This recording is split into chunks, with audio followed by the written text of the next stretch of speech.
Morning, fellas. Ben back again with that monster.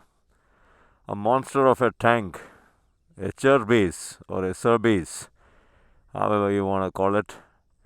Whatever you want to call it. That thing just makes for all the difference. In terms of looks, this is something else. This. You couldn't have done it better. Like you just couldn't have done it better. It just suits the lines of the bike, the rally kit on the rear, and this. They just look like they're made for each other.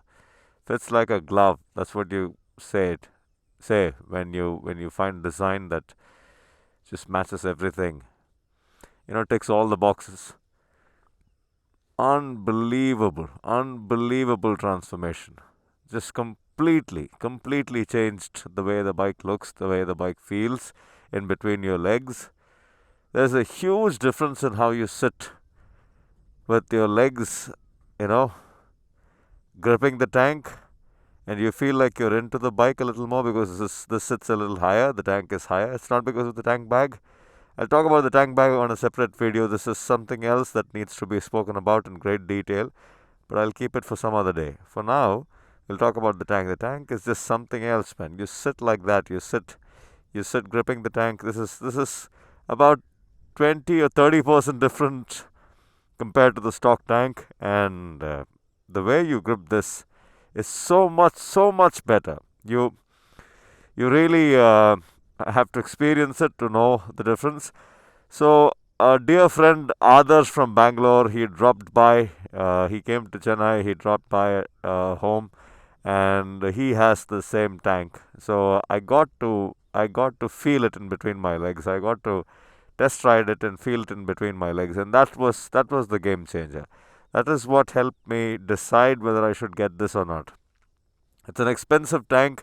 Of course, they have EMI options and all that, but it's still too expensive to put your money into it. But then again, it was well worth it. What a transformation! What a transformation! Unbelievable.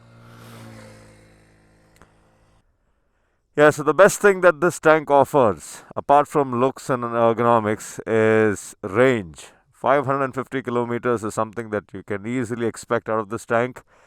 So fuel stops, they are far less in number now.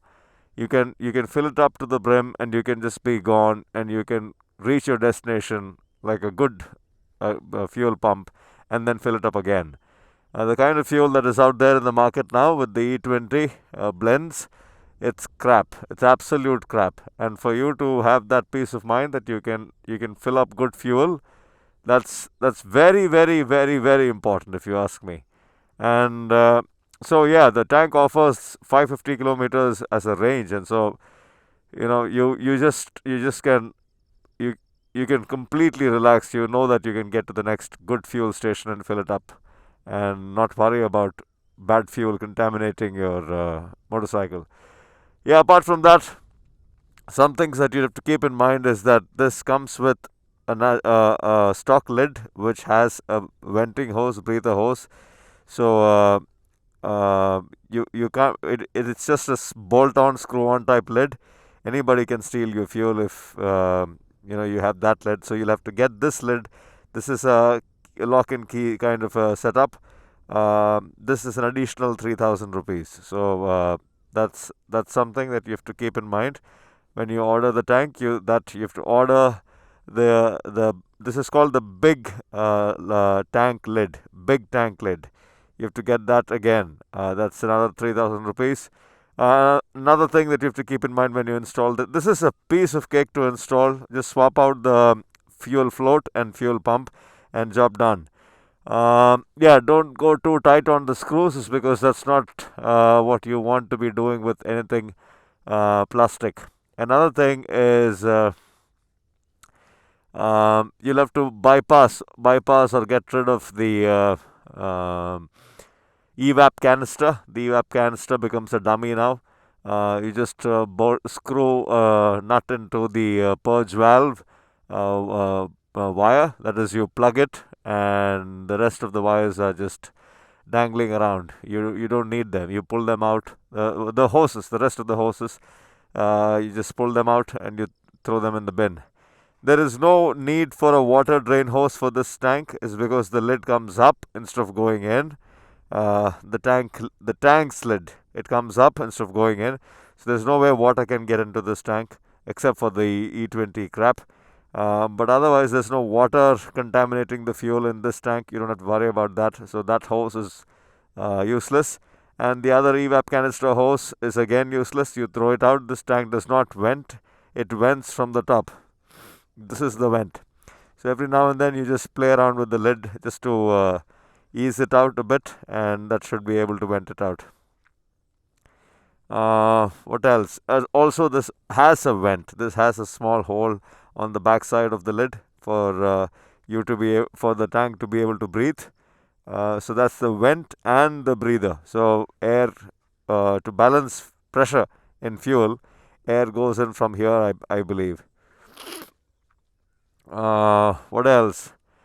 Water transformation, fellas. Water transformation. Well worth the money, in my opinion. If there are people who are conservative with their money, this is definitely not for you. It doesn't make for that much of a difference in terms of performance.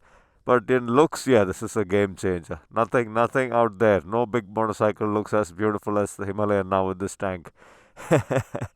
So yeah, that's just an opinion. If you guys liked the video, give it a big thumbs up, and I will keep you posted on the range. I'm looking forward to getting more than 500 kilometers on this. So if I can, I'll be the happiest person on the planet. Like all my long distance touring worries are sorted now. I don't have to worry about it, and just be gone. Few more mods next video. Auto engine tail rack. I've made some modifications to the tail rack. I've added these Vietera luggage mounting brackets on all four sides.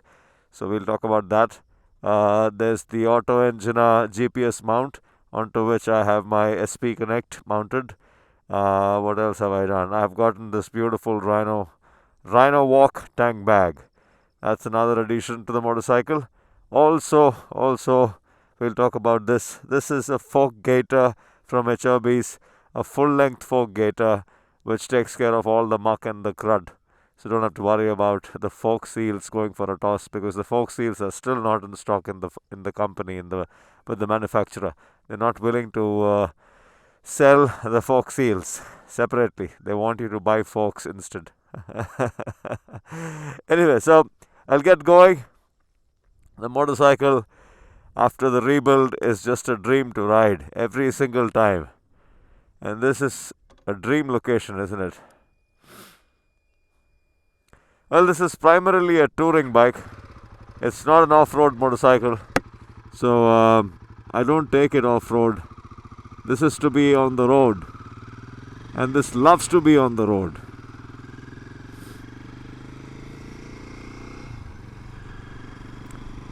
We have Ben for the off-road business.